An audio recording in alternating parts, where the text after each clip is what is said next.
Muito bem, nós vamos então à palavra de Deus, enquanto o pessoal desce. Nós estamos fazendo uma série de mensagens na quarta-feira sobre o livro de Salmo 91. Salmo 91 é um salmo muito conhecido e ele fala sobre o mundo espiritual, não é assim, é um salmo que desde muito tempo as pessoas costumam usar o Salmo 91.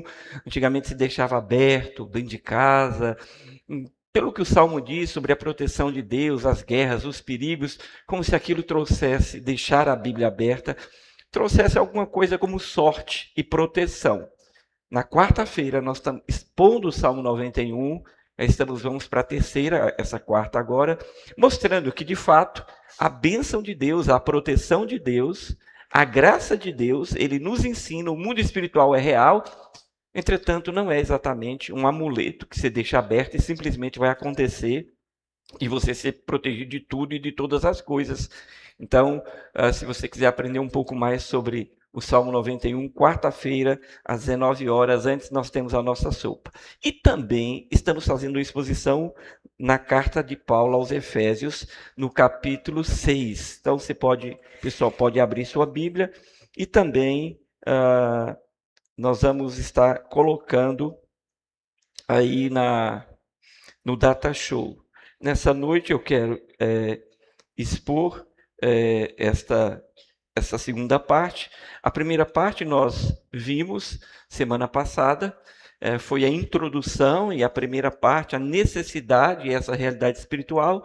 E hoje, a segunda, terei só mais uma, eu vou falar sobre a armadura em si, que Paulo vai citar. Efésios capítulo 6, pode pôr aí para a igreja, eu também vou ler aí. Eu quero ler o texto desde o início, capítulo 6, a partir do verso 10, se não me engano.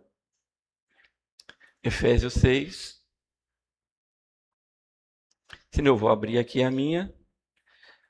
A partir do 10, do capítulo 6. Com toda reverência, mesmo sentados, vamos ler. Diz assim a palavra do Senhor: quanto ao mais, sejam fortalecidos no Senhor e na força do seu poder. Vistam-se de toda a armadura de Deus, para poder ficar firmes contra as ciladas do diabo. Verso 12. Porque a nossa luta não é contra carne nem sangue, mas contra principados, potestades, contra os dominadores deste mundo tenebroso, contra as forças espirituais do mal nas regiões celestes. Por isso, peguem toda a armadura de Deus, para que vocês possam resistir no dia mau, e depois de terem vencido tudo, permaneçam inabaláveis. Verso 14, porquanto fiquem firmes, cingindo-se com a verdade e vestindo a couraça da justiça. Tenham os pés calçados com a preparação do evangelho da paz, segurando sempre o escudo da fé, com o qual poderão apagar todos os dardos inflamados do maligno. Usem também o capacete da salvação e a espada do Espírito, que é a palavra de Deus. Até aqui, curve sua cabeça, vamos orar e vamos pedir a Deus que nos traga direção. Senhor, obrigado. Obrigado pela sua igreja aqui, por cada visitante, pelo teu povo em algum lugar, assistindo à transmissão desse culto, por aqueles que irão assistir à transmissão desse culto, que o Senhor nos alimente nessa noite. Senhor, não estamos aqui reunidos para vermos os nossos irmãos. Isso também é bom, mas não é essa a nossa intenção. Viemos aqui prestar um culto ao Senhor e pensar sobre a tua palavra. Buscar e pedir ao Senhor, em nome de Jesus, que nos revele a tua palavra, para que possamos guardá-la no coração. Oh Deus, para que possamos entender a sua vontade para as nossas vidas. Por isso eu lhe peço, abra o coração e os olhos espirituais do teu povo nessa noite, nos ensina. Para isso eu te suplico que use a minha vida de forma a transmitir do menor ao maior nesse auditório, do mais novo ao ancião, com sabedoria, com simplicidade, e que o teu Espírito produza fé, fé salvadora, fé que liberta, fé que traz sabedoria, fé que muda a vida das pessoas que ouvem a tua verdade.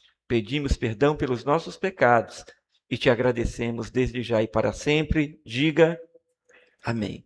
Eu só quero rapidamente fazer uma recapitular para que os irmãos entendam.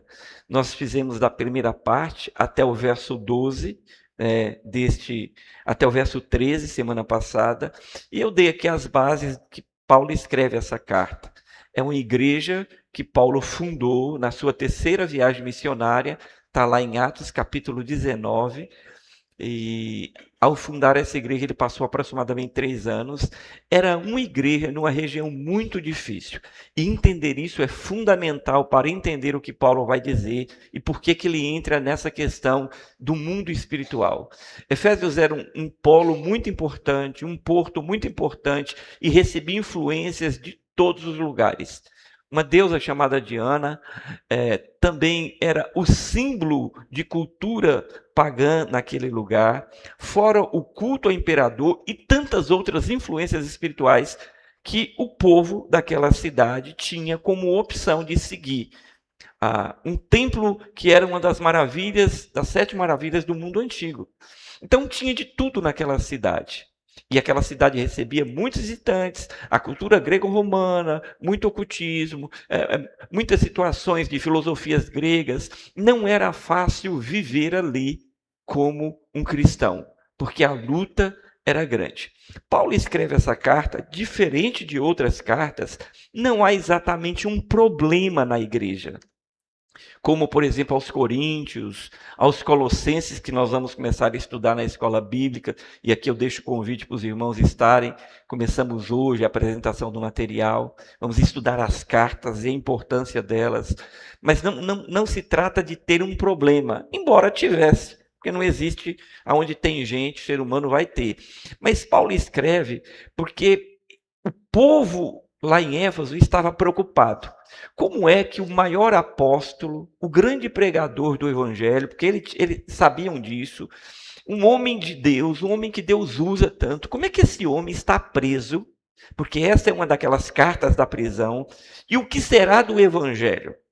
Paulo, preocupado com essa informação que chegou a ele, que o povo estava realmente desanimando e preocupado, será que agora a igreja para? Será que tudo vai acabar? Paulo, então, escreve essa carta a essa igreja para animá-los, para dizer, além de animá-los, que apesar das lutas que eles enfrentavam ali, Paulo queria ensiná-los que Deus é maior que todas as coisas. Essa carta é uma carta doutrinária muito forte, muito importante. Essa carta fala da supremacia e soberania de Cristo. Deus está acima de todas as coisas, de todos os poderes no mundo espiritual, de principados e potestades. Já no capítulo 1, Paulo fala sobre isso. Paulo vai falar sobre o poder e a ação salvadora, de como se dá. Tem algumas pessoas que nem gostam, eu não quero entrar em polêmicas aqui, mas o pessoal de seminário aí, por exemplo, normalmente, aqueles que têm uma linha mais tendenciosa, Jetro, a linha arminiana, não gostam de ler Efésios 2. Porque Paulo em Efésios 2 é muito taxativo, mas que eu não vejo dificuldade. Eu consigo ler o capítulo 2 sem pender para aqui ou para ali, ficando com a Bíblia. Mas neste livro, Paulo vai discorrer de como o homem é salvo. Ele vai falar da unidade de Deus, através do Espírito para a igreja. Paulo vai falar sobre dar direção sobre casamento. Paulo vai falar sobre as questões espirituais, mas que Deus está acima dessas questões e o crente não precisa ter medo. E quando chega lá no final, ele vai falar para os jovens. Quando chega no capítulo 6, a partir do 10, então, Paulo, depois que constrói e diz daquilo que é Cristo, o que ele fez, quem são vocês, o que ele pretende, descansa o coração do povo, então ele fala, mas há uma guerra. E há 2 sentidos aqui pelo qual Paulo fala sobre esse capítulo 6, ele escreve esse capítulo 6. Primeiro, e que vale para todos os tempos da igreja. E por isso é importante você entender por que tem algumas igrejas que falam tanto sobre doutrina, por que tem algumas igrejas que pregam tanto sobre cartas, que ficam tanto sobre o Novo Testamento. Eu acho que a gente tem que falar do Velho Testamento também, ele é a base de tudo, mas a importância disso é porque nessas cartas e no Novo Testamento está formulado a vida da igreja e as dificuldades que a igreja viveu, vem vivendo e vive e vai viver até que Jesus volte.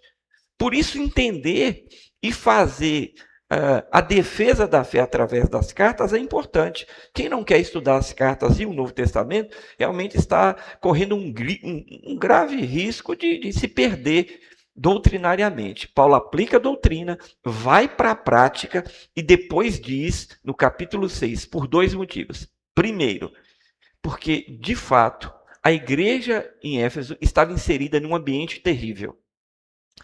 E eles precisavam entender, vocês não estão num lugar neutro, vocês estão num lugar onde as coisas são direcionadas. Vocês vão encontrar pessoas que vão procurar vocês, que vão direcionar vocês, e por um caminho, e muitas vezes chamado de evangelho, que não é o evangelho que nós pregamos, o evangelho de Jesus.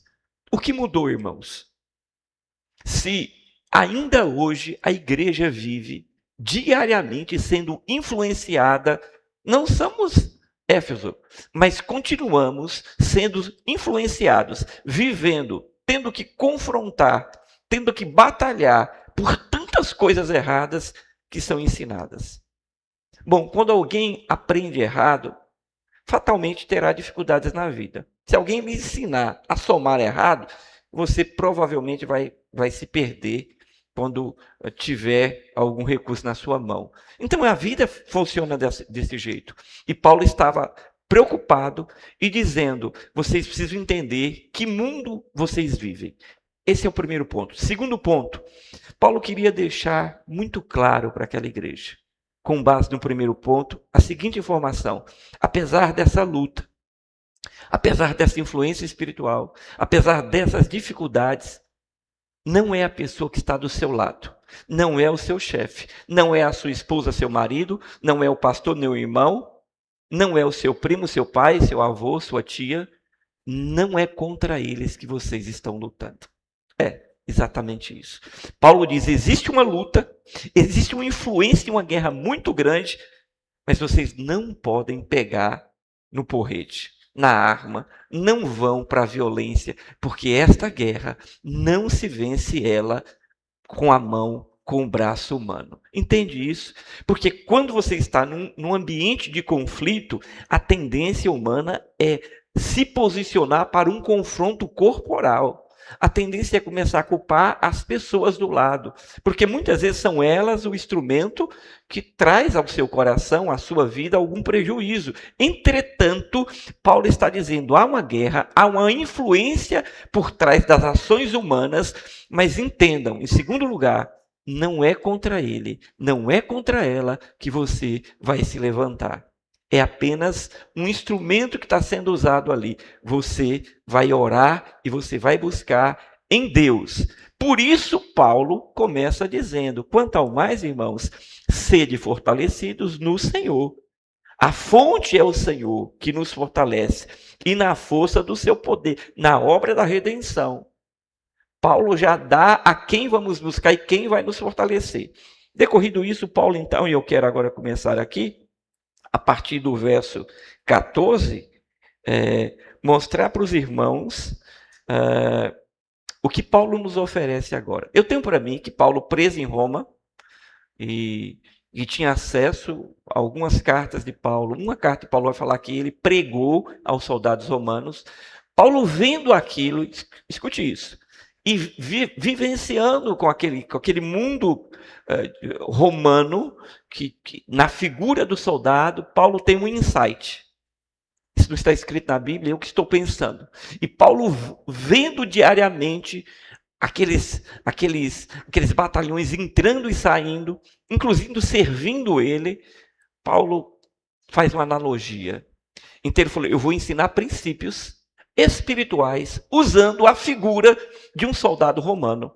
Penso que foi isso que Paulo fez para facilitar a compreensão, haja vista que Roma dominava o mundo da sua época e era muito fácil entender. Então, Paulo vai agora falar da armadura, e no verso 14, a partir do verso 14, Paulo vai dizer: pois estáis firmes, cingidos com a verdade, vestindo da couraça da justiça, calçando a preparação do evangelho da paz, embraçando sobretudo o escudo da fé, para que possam apagar os dardos inflamados do inimigo, tomai o capacete da salvação e a espada do Espírito, que é a palavra de Deus. Ele tem aqui a figura de um centurião, de um soldado romano, que usa todo aquele aparato, então ele vai começar a falar, a decorrer. A verdade aqui é que existe uma intenção de Paulo de facilitar a nossa compreensão sobre a guerra espiritual.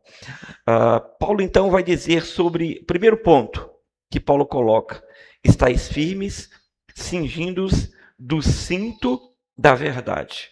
Dentro dessa armadura, o cinto era peça essencial para o soldado. Mas para que o soldado quer um cinto?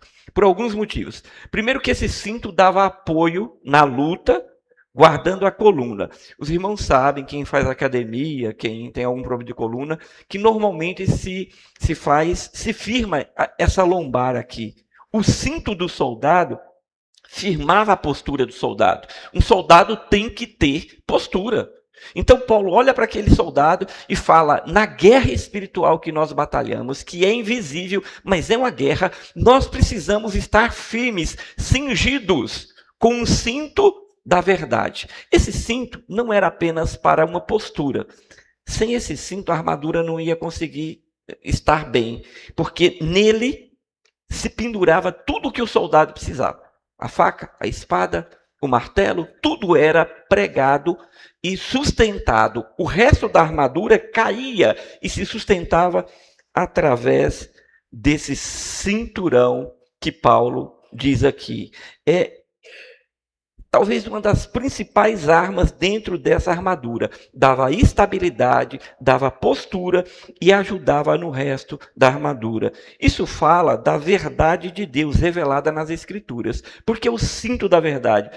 Porque é a pessoa de Cristo, a verdade do Evangelho. João vai dizer assim no capítulo 17, verso 17: santificai-vos na verdade, a tua palavra é a verdade. Paulo já começa mostrando para a igreja que é impossível fazer guerra sem entender a verdade de Deus. A verdade é a palavra de Deus. Quem não ama a verdade, como é que vai batalhar?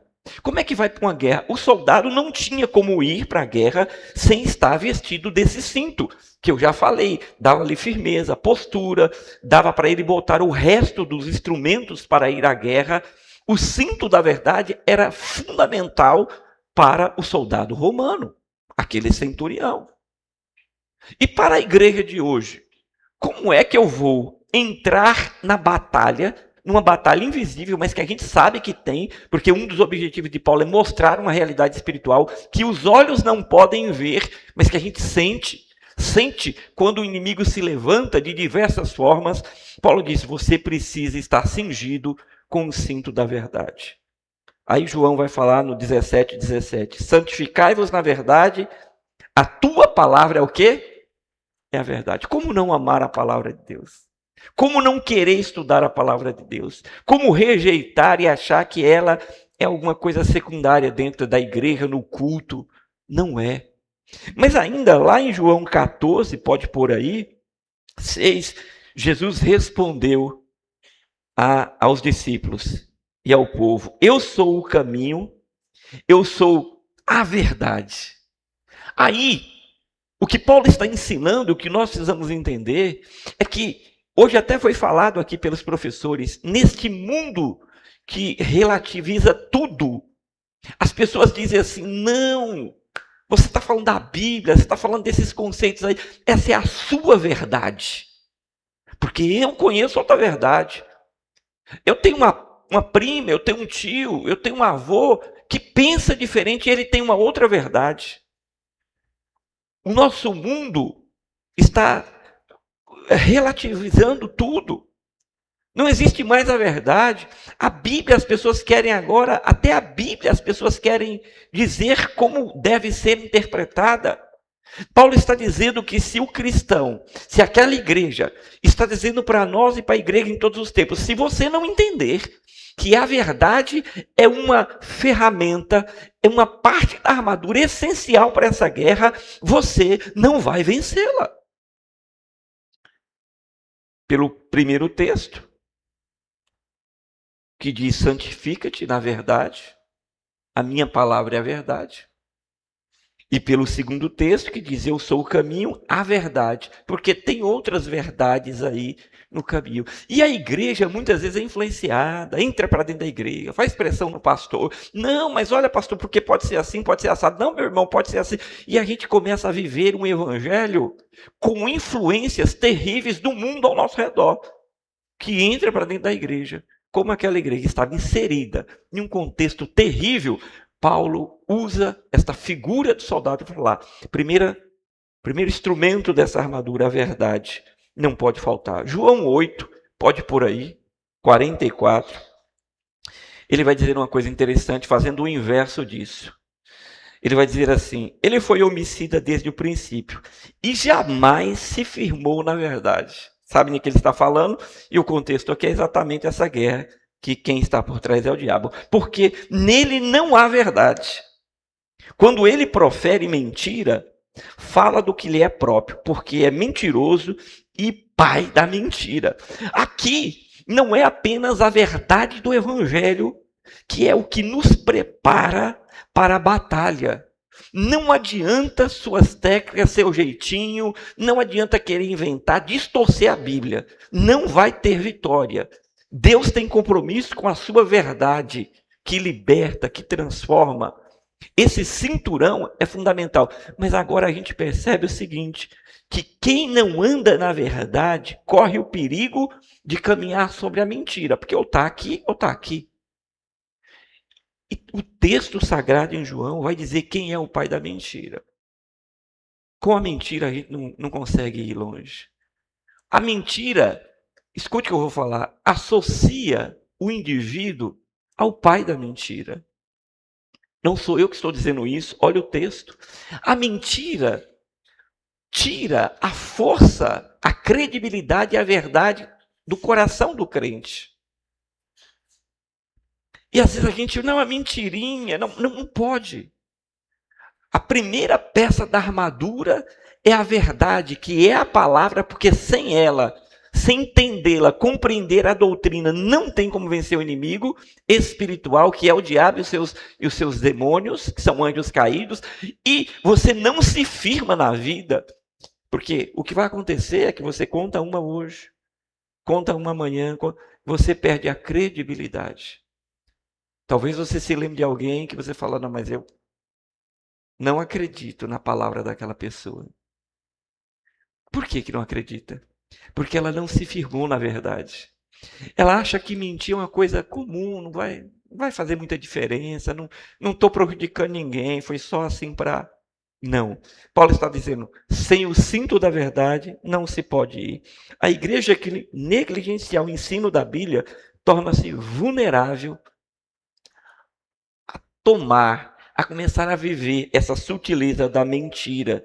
Cingir-se com a verdade significa viver sobre a autoridade das Escrituras, rejeitar o relativismo doutrinário e discernir as falsas narrativas da nossa geração. É isto que Paulo apela para aquela igreja através desse escrito. Irmãos, vocês não podem viver sem o cinto da verdade.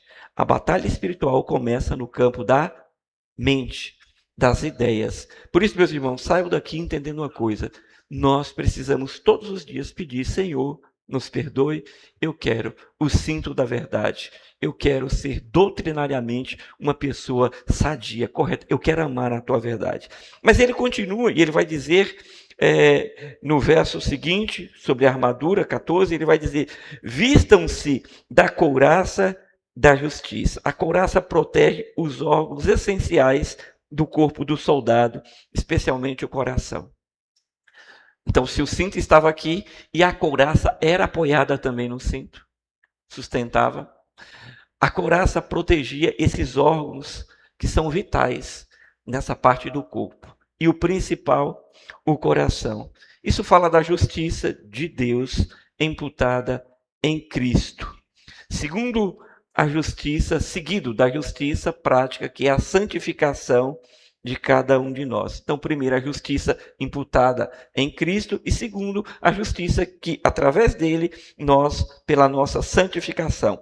Segundo aos Coríntios, capítulo 5, por favor, coloque para a igreja ler, 21. Segundo Coríntios 5, 21. Aquele que não conheceu o pecado, ele se fez pecado por nós, para que nele fôssemos feito justiça de Deus.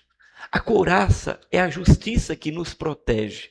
Protege o nosso coração de todo engano. Ainda Romanos 5, põe aí, verso 1, vai dizer assim, Romanos 5, 1.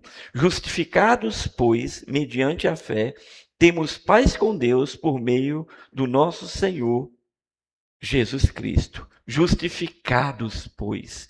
A couraça é o instrumento que aponta para a justificação, para a proteção do nosso coração. Efésios capítulo 4, ainda quero ler esse último texto, verso 23.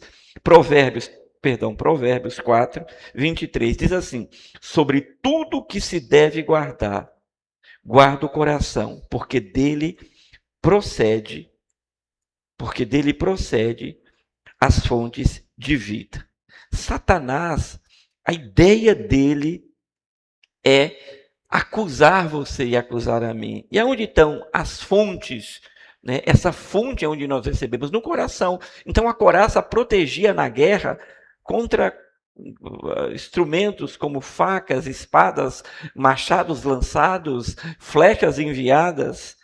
Mas ainda lá em Apocalipse capítulo 12, Apocalipse 12, 10 diz assim: pois foi expulso o acusador dos nossos irmãos, o mesmo que os acusava de dia e de noite diante de Deus. A consciência da justificação silencia a acusação. Quando nós estamos protegidos no coração, nós lidamos com isso. Nós entendemos quem somos em Cristo. Nós entendemos que nós de fato não merecemos, mas o nosso coração foi redimido e está guardado. E agora eu não tenho dúvida de que em Cristo eu fui redimido e justificado. Por isso meu coração está protegido. Mas também eu vou andar na prática da santificação por causa da justificação. E agora eu não aceito mais injustiças. Por isso, Paulo ensina a igreja a pegar a couraça da justiça e vestir ela, porque era parte da instrumentária do soldado romano. Uma igreja descuidada sobre a santificação expõe o seu coração ao inimigo. Um cristão que não entende a obra redentora aplicada através de Jesus Cristo não entende isso e também não consegue viver e buscar e clamar pela justiça. Pois então, vive cheio de coisas passando a partir do coração na sua mente, porque não consegue compreender, porque vai falhar, porque o diabo vai lançar isso. Por isso, essa couraça era um instrumento tão importante. O desejo é que você saia daqui e diga: Senhor, eu quero essa couraça. Que Paulo usa como símbolo para dizer: Cristo foi o instrumento que justificou-me diante do Pai. E eu também quero viver a justiça de Deus, santificando-me a cada dia. Mas ainda, Paulo vai falar no mesmo verso, no terceiro item da armadura, ele diz: calcem os pés com a preparação do evangelho da paz. O soldado precisava tanto de firmeza para andar, mas também para caminhar em direção ao inimigo no combate. Bom, como Paulo está usando aqui o combate, porque está usando um soldado com armadura, os terrenos eram variados. Barro, lama, terra muito quente, deserto. Poderia ter instrumentos cortantes de metais jogados pelo inimigo. Então Paulo usa as sandálias do evangelho da paz. Um soldado não podia ir despreparado no sentido dos seus pés. Primeiro, que ele não ia conseguir ir muito longe, logo ia ferir os seus pés. Segundo, ele poderia ferir os seus pés não de forma acidental por um desgaste, embora não fosse muito longe, mas iria. Mas havia armadilhas terríveis postas pelos inimigos justamente para ferir os pés. Se alguém não pode andar, um soldado que não pode andar não é um soldado mais, não tem condições de batalhar.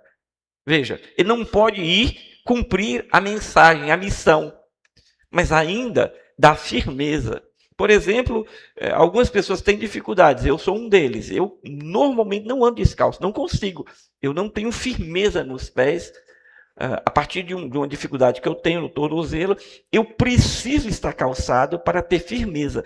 Uma pessoa, quando está calçada e com um bom calçado, ela tem firmeza no caminhar. Paulo está usando essa analogia para falar que nesta guerra, o soldado, o que segue a Cristo, precisa desse instrumento. O evangelho da paz não é a ausência de conflitos. Não é o que Paulo está querendo dizer, mas a conciliação com Deus. Veja Romanos capítulo 5, para a gente entender melhor o conceito dessa sandália. Romanos 5, verso 1. Justificados, pois, mediante a fé, temos paz com Deus. Temos paz com Deus. Veja, não existe caminhar com o Senhor sem entender que é através do Evangelho que nós encontramos a paz. Mas os textos vão revelar isso. Isaías 52, verso 7. Isaías 52, verso 7. Vai dizer assim: quão formosos são sobre os montes os pés daqueles que anunciam as boas novas. Romanos 10, 15, Paulo vai usar esse texto do profeta Isaías. O que isso quer dizer? Que é através do evangelho de Jesus, e por isso a igreja não pode parar de falar do evangelho, de pregar o evangelho, que haverá reconciliação e paz entre Deus e os homens.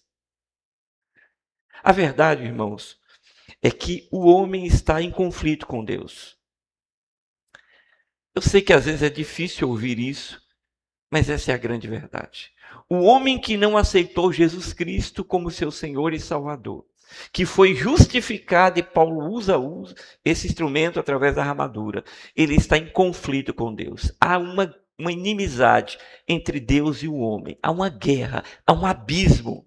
O Evangelho produz essa paz. Por isso, calçar as sandálias com o Evangelho da paz é fundamental. A igreja tem que pregar, tem que levar, porque o seu coração receberá a paz quando você encontrar a pessoa de Jesus Cristo.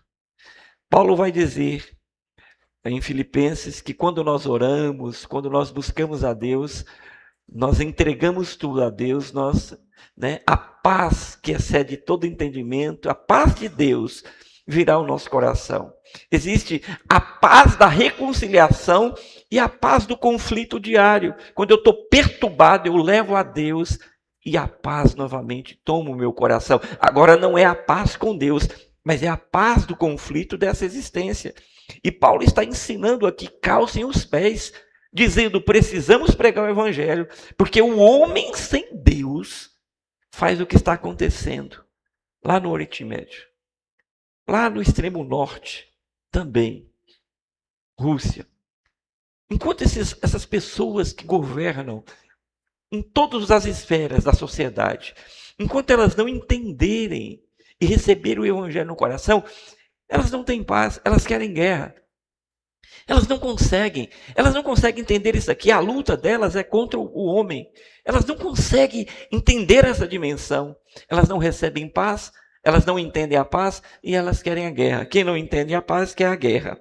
A igreja proclama o evangelho para o avanço contra o reino das trevas.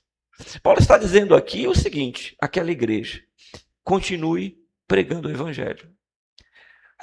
O que Paulo está dizendo a Betel e a cada um de nós é, pregue o evangelho, pregue na sua faculdade, pregue no seu trabalho, pregue na empresa, pregue no seu colégio, pregue dentro da sua casa, Porque quando o evangelho é pregado, e isso é uma batalha, porque o texto aqui fala de batalha, porque quando o evangelho é pregado, nós estamos avançando nessa batalha, produzindo a paz de Deus sobre a terra, no coração dos homens. Amém, igreja? É um avanço, porque sandália, calçado, fala de você andar, de você avançar. Evangelizar não é uma atividade secundária. Evangelizar não é alguma coisa que eu escolho. Não, se der tempo. Evangelizar é urgente e necessário, porque faz parte desse conflito que nós estamos vivendo.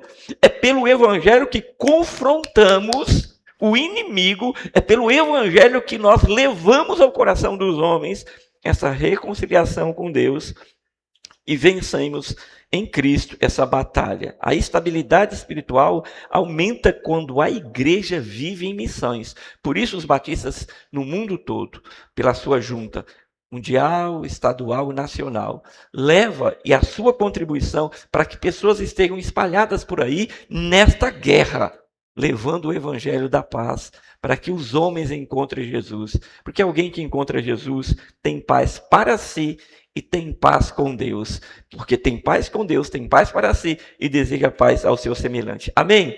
A gente possa caminhar e dizer, Deus, eu quero esse sapato nos meus pés. Mas ainda, e já indo para o fim, ele vai dizer no mesmo verso, embracem também o escudo da fé. Ele diz sempre, com o qual podereis apagar todos os dardos inflamados do maligno. O escudo romano, aqui apresentado, protegia todo o corpo. Não é aquele escudo pequenininho. O escudo romano era um escudo que o soldado, aquelas formações, quem assistiu o Gladiador, mas 300, né? Aquelas formações que eles se sentam ou ficam abaixados e levantam seus escudos numa formação que quando as flechas chegam não alcança parte nenhuma do corpo. Era um escudo imenso, pesado, que tinha como objetivo proteger de forma geral todo o corpo. Mas esse escudo ele era revestido de uma forma especial. Ele era de metal ou de uma madeira muito espessa, mas ele tinha nele couro de animais esticados e normalmente eles eram mergulhados em água. Por quê? O texto vai dizer, Paulo vai dizer que nessa batalha o inimigo soltava dardos ou flechas e eram inflamados. Porque o inimigo era comum, ele colocava betume na ponta das flechas, acendia o fogo e... Então o soldado, ele não apenas recebia uma flecha, mas a flecha tinha a ideia de cair, ou seja, no corpo do soldado ou em algum lugar e causar incêndios. Era inflamado. E nessa batalha, não pense que o inimigo apenas quer ferir você ou empurrar você. Não, ele quer inflamar seu ser, inflamar seu coração, inflamar sua alma, a tal ponto de você ficar perturbado, como a gente às vezes percebe por aí. Mas muito mais que isso, os dardos inflamados representam dúvidas, tentações, acusações, medos e conflitos interiores. Tudo isso vem por flechas. E Paulo usa essa analogia para dizer isso tudo é invisível. Mas é muito fácil a gente compreender isso quando a gente lembra das nossas relações, de uma palavra que alguém fala para você, que você fala para alguém e fere profundamente. De uma palavra maldita, de uma palavra mesmo sem querer. Eu não disse maldita, eu disse maldita. Que muitas vezes fere e a pessoa sai dali arrasada, acabada, porque foi um dardo que inflamou. Por isso ele diz assim, tome o escudo da fé. Paulo está dizendo, vocês vivem num lugar terrível. Então tome o escudo da fé para que não haja dúvida, perdão, para que não haja tentação, para que não haja acusação, para que vocês não fiquem tomados de pavor e de medo. A ideia de Paulo, esse microfone ruim é isso, né? Que se tossir, mas eu não estou acostumado, eu tinha que ter, né? Vou aprendendo, devagar, tenha paciência comigo. E com os que virão. Não ri não, que você vai estar aqui. A gente respira e sente aqui o... Então, meus irmãos, veja, voltando aqui, esse escudo é exatamente isso, porque as pessoas que estavam ali vivendo aquela situação estavam expostas a situações diversas do dia a dia, que eram essas setas inflamadas, as palavras, o conflito diário. Paulo diz: tome o escudo da fé, pelo qual podereis apagar. Ela vem, mas a gente recebe e diz Deus. Ela não toma seu coração, ela não inflama a sua alma. Por quê?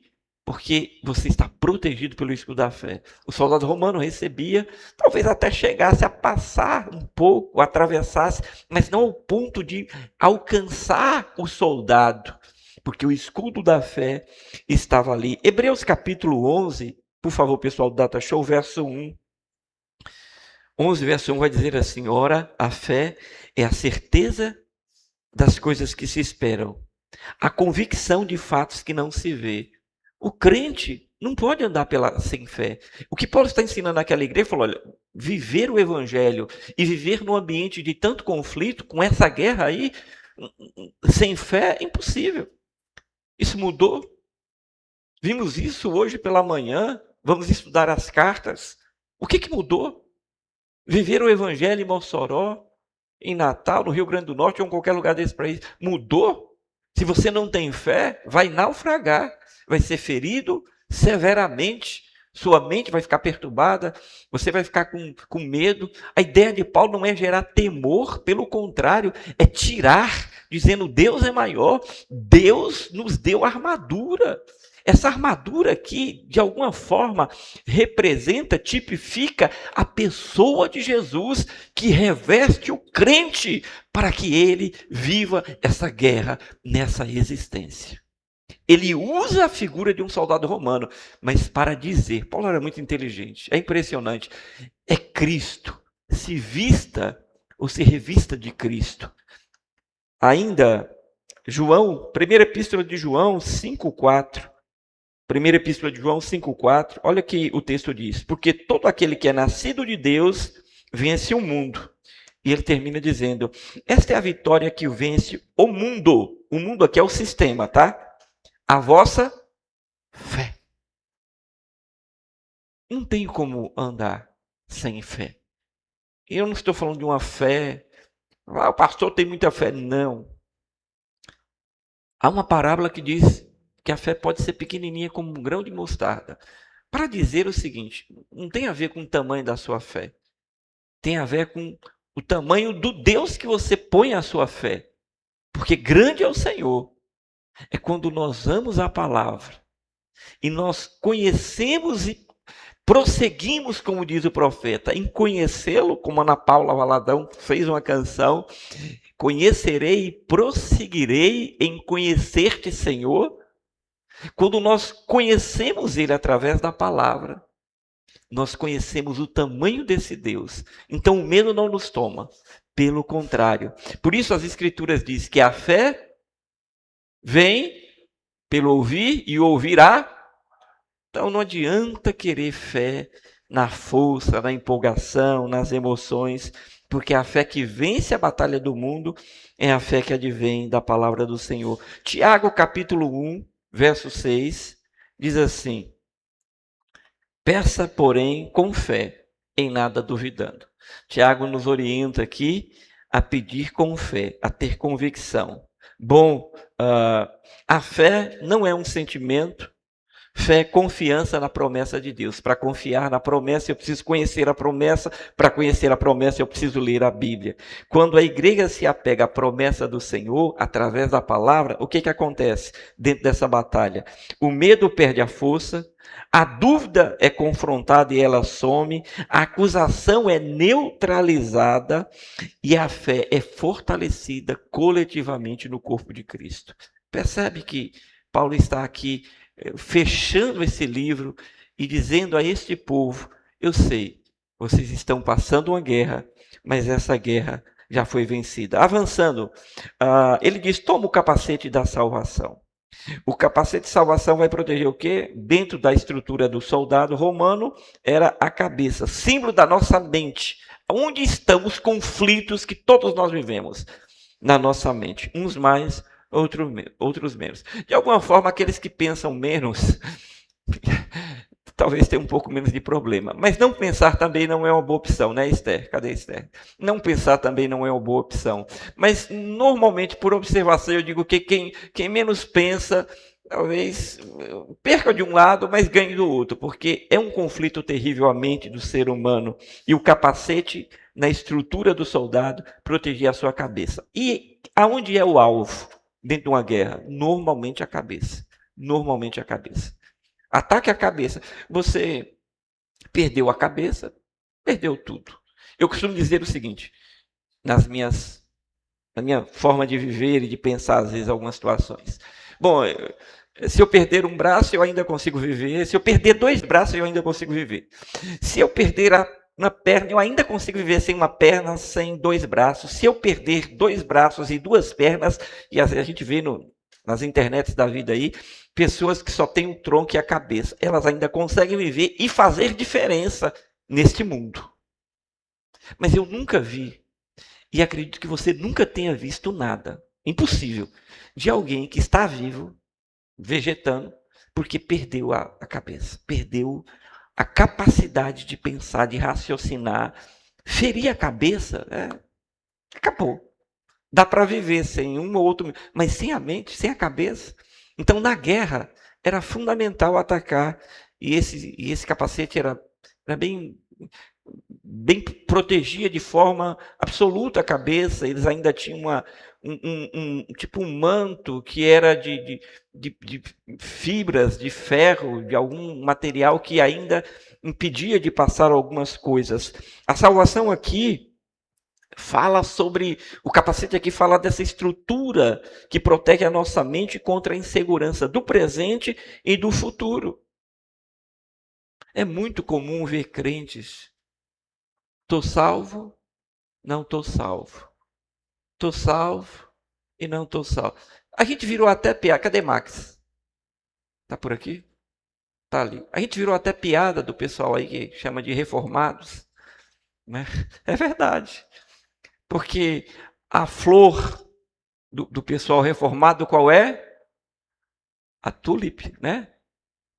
Aí o pessoal brinca e fala, mas vocês aí que toda hora estão salvos, não estão salvos, é a margarida, né? Bem me quer, mal me quer. Bem me quer. Aí criaram essa brincadeira e vivem falando dessa brincadeira. Olha, os arminianos aí, ó, a flor deles é essa, porque... Mas isso tem algum sentido quando a gente pensa que tem muito... A despeito de sua linha teológica, eu só usei aqui para... Mas isso faz muito sentido quando a gente pensa que tem crente que toda hora acha que está perdendo a salvação. Que toda hora o diabo vem na cabeça, está sem um capacete e fala, você não está salvo. Você brigou, não está salvo. Você tem um problema em casa, não está salvo. Você tem um problema no trabalho, não está salvo. Você ganha, aí você vai lá, pede perdão a Deus. Não, você agora ganhou a salvação. É um tal de bota capacete e tira capacete. É isso que Deus quer? A obra de Cristo está baseada na sua performance, ou foi um presente? Pela graça sois salvos mediante a fé. Isso não vem de vós, é dom de Deus, não é por obra para que ninguém se glorie. Efésios capítulo 2. 1 Tessalonicenses 5,8 vai dizer assim, 1 Tessalonicenses 5,8, tomando por capacete a esperança da salvação. Perceba, nós, numa guerra, precisamos ter a convicção, porque protegemos a nossa mente de que a obra redentora foi feita definitivamente. Ninguém e nada pode mudar o seu status em Cristo Jesus. Você pode estar prostrado no chão, Deus continua sendo Deus. Você pode estar mal emocionalmente, Deus continua sendo Deus reinando. Você pode estar desanimado, Deus continua sendo Deus. O que Ele fez por você, ninguém pode apagar. A guerra é na mente.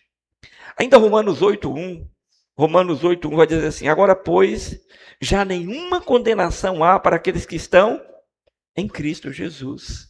Não há esta guerra de atacar a mente.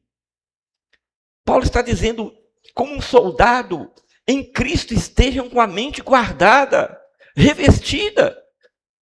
Porque não há como guerrear Ele vai te afrontar, ele vai mentir, ele é o pai da mentira, ele vai te acusar, ele vai dizer, tá vendo, você não presta, tá vendo, você não consegue.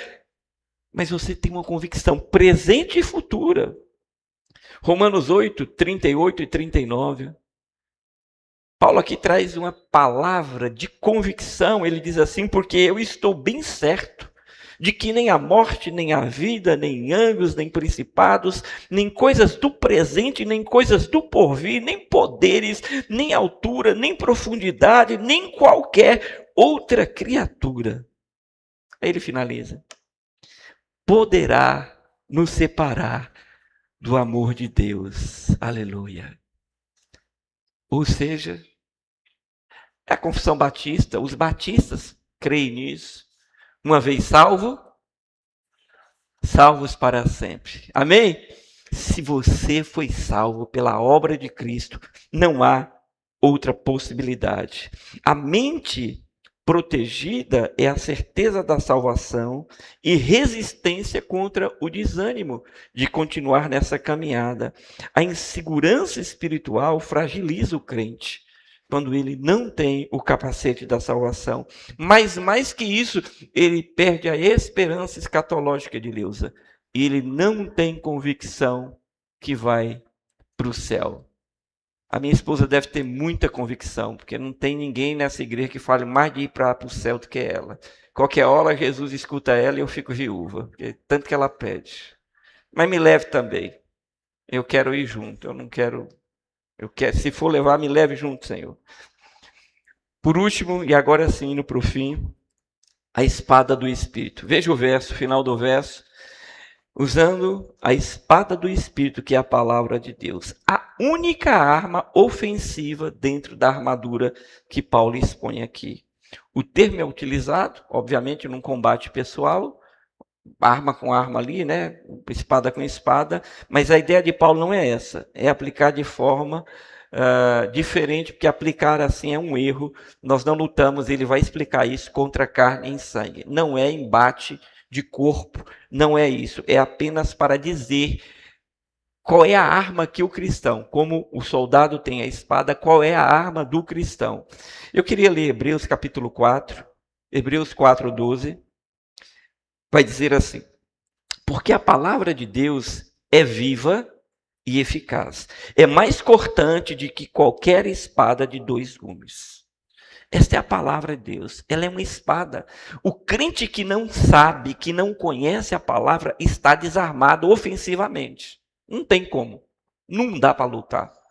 Jesus, na sua tentação, o diabo veio, e ali tem muitas aplicações de ensino, porque o diabo conhecia, e Paulo está nos ensinando essa igreja, cuidado, porque eles não vão dizer que Jesus não é Jesus, mas eles vão sutilmente dizer, ele era bom, mas assim, divino não, e eles vão sempre com muita sutileza.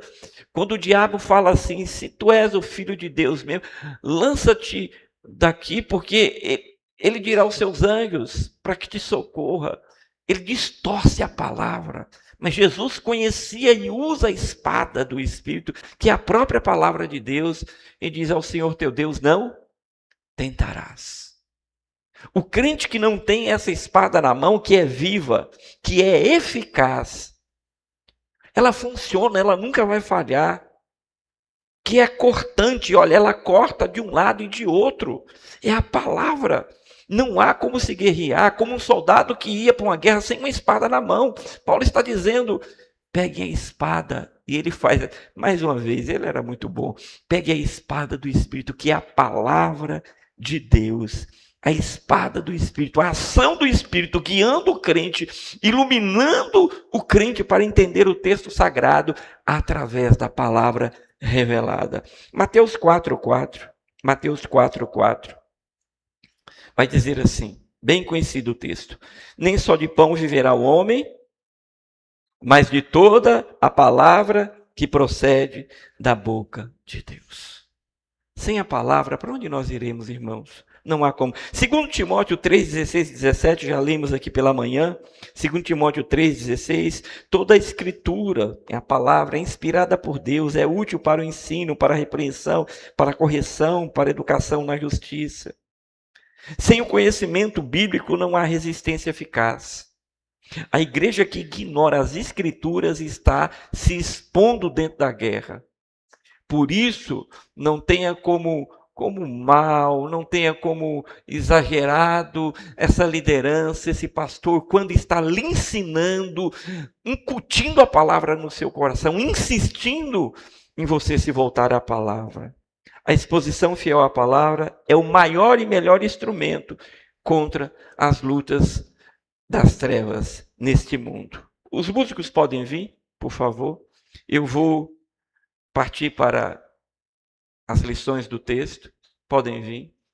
Meus irmãos, percebem que com muito amor, Paulo fecha a carta aos Efésios, depois de falar de tantas coisas, botar doutrina, vai para a prática, ele diz, é uma guerra. Fiquem preparados. Use essa figura apontando para Cristo. Primeira lição, a batalha espiritual começa na mente e no coração. Nunca se esqueça disso. A gente vive isso toda hora. É aqui e aqui. Começa aqui, quando desce para cá, meu Deus, é terrível. Aqui é o periférico de entrada. Entrou aqui, você começa a pensar. A gente que pensa demais sofre muito. A batalha começa na mente. Paulo está ensinando isso. Segunda lição que nós tiramos do texto, a doutrina sólida protege contra essa cultura enganosa. Uma igreja e um crente que não valoriza, que ignora, a hora da palavra vai passear, fica por aí distraído, é alguém que está simplesmente falando, eu estou no meio dos soldados aqui, mas eu sinceramente, eu vou esperar que os outros me protejam. E não vai acontecer, porque não é assim que acontece. Uma doutrina sólida protege a sua vida e protege a igreja contra esses desmandes culturais que nós vivemos. Terceiro, a consciência da justificação traz segurança espiritual. Quando Paulo ensina aqui que quando a minha mente está protegida, eu tenho convicção do hoje e do futuro. Não há como escapar disso. Em quarto lugar, a santificação fecha as portas do inimigo. Quando a gente se santifica, porque foi justificado e agora quer a justiça, e antes de santificação, eu fecho as portas. E quando a gente luta numa batalha, você não fica dando vacilo, exposto. Você precisa se proteger. Em quinto lugar, a evangelização é o avanço estratégico contra o mal.